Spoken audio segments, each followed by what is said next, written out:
تحياتي لكم خوتي العزاز، ان شاء الله تكونوا بخير وعلى خير. المهاجرين الافارقه اللي راهم في الجزائر راهم يسببوا مشاكل كبيره للجزائر. حنا كي نحكيو عليهم ماناش نحرضوا على العنصريه ضد الافارقه ولا شيء اخر، حنا رانا نحكيو لحمايه الامن القومي للجزائر، لانه الافارقه راهم يشكلوا خطر على الامن القومي للجزائر، وحنا نعرفوا الشعب الجزائري يتمشى بزاف بالعاطفه.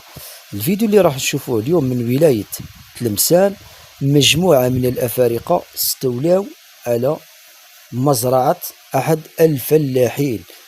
الحمد لله الدوله الجزائريه قامت بالواجب وخرجوهم بالقوه. خليكم تشوفوا خوتي العزاز هذا الفيديو.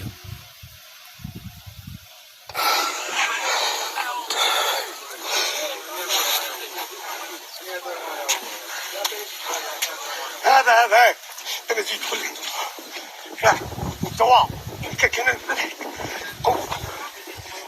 يلا كيس اخرج خرج يلا.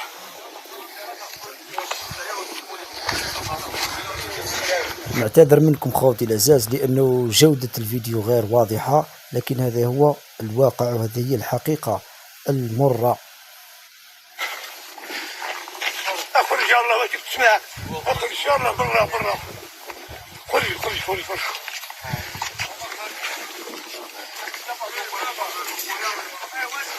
انت خرج برا، خرج منا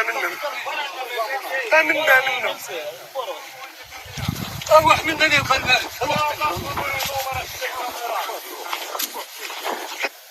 خوتي العزاز هذو راهم يشكلوا خطر على الأمن القومي للجزائر.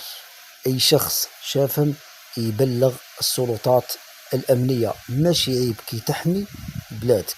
تحياتي لكم جميعا.